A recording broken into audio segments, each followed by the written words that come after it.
I am in Wainwright, Alberta for week 42 of 260 minutes. Not sure how this one's going to go. There's been a lot of sort of missteps and things just a little bit wrong with tonight's show, but it's just started now. My good buddy Ian Wallace is up there warming them up, and I think it's going to go okay. Everybody sit and sit properly and listening, and the lights are okay, the sound's okay, so hopefully this goes all right. It's in 3 chunks tonight. There's one line that I'm really super excited to try in front of an audience, and made Ian burst out laughing when we were talking before the show, so I hope it does the rest of the crowd as well.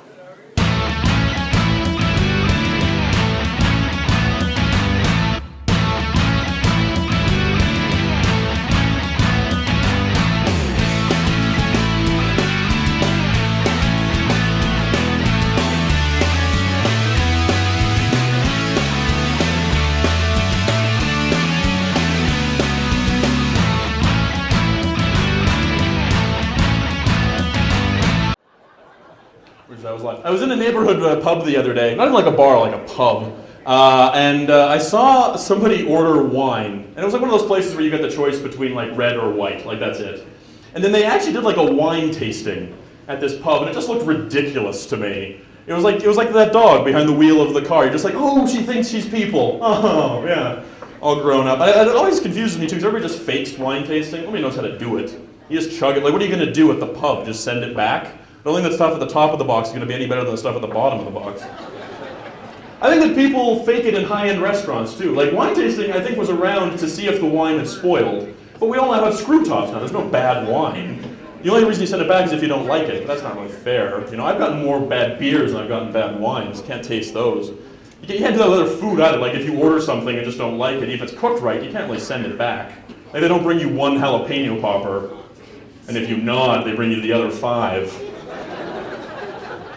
Oh, the cheese was right. Okay, good, yeah. Has good lines, yeah. What makes it even worse, though, is that you've all faked it and the person with you has, like, believed you.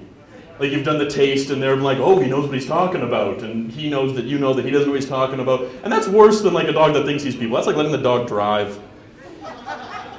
Not good. That was the first thing. We got 2 more. Let's see how it goes. I found out that fitness for children is now like a full-out charity.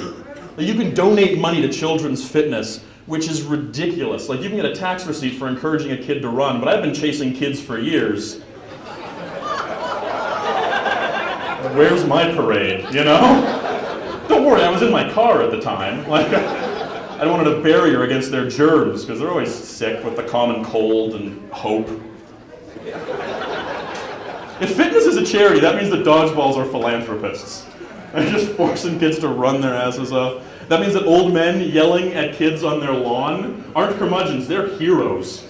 Like they get to have a day to themselves. And the last person in the world that I want to be tax exempt is my old asshole gym teacher.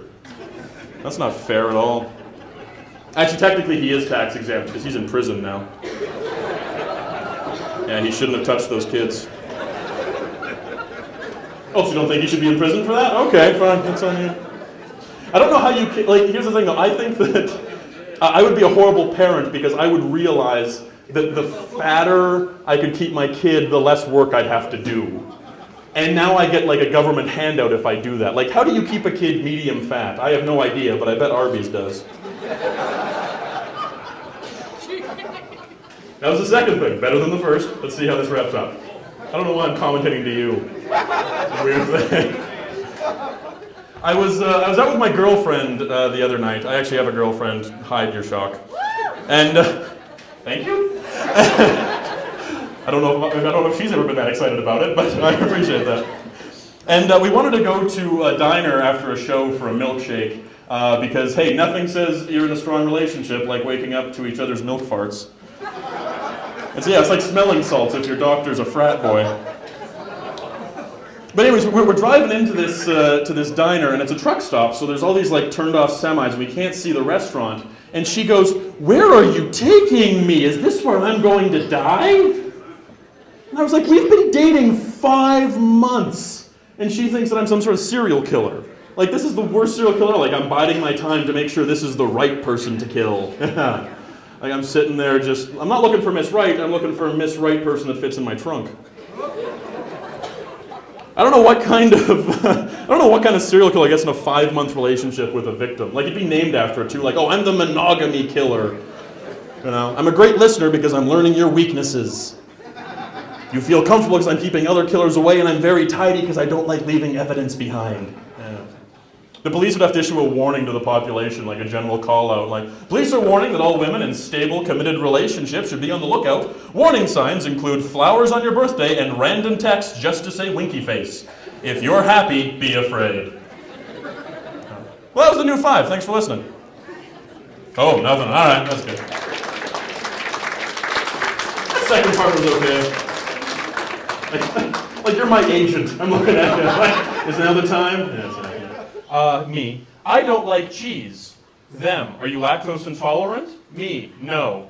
Them. What the fuck is wrong with you? Cheese is awesome. It's the best thing. Well, among all the post-show activities last night, I completely forgot and neglected to record the post-show of 260 for week 42. All in all, I thought that was okay, given that it was a road gig. I did not have enough time with the material. I was relying too much on the notes on the phone, and I kind of lost my connection with the crowd. I do like the second two kind of chunks quite a bit, and I have really high hopes for the third chunk about the monogamy killer, or whatever you want to call it. So I'm going to try that again and just kind of get the beats a bit more memorized, so I'm not as dependent on the notes.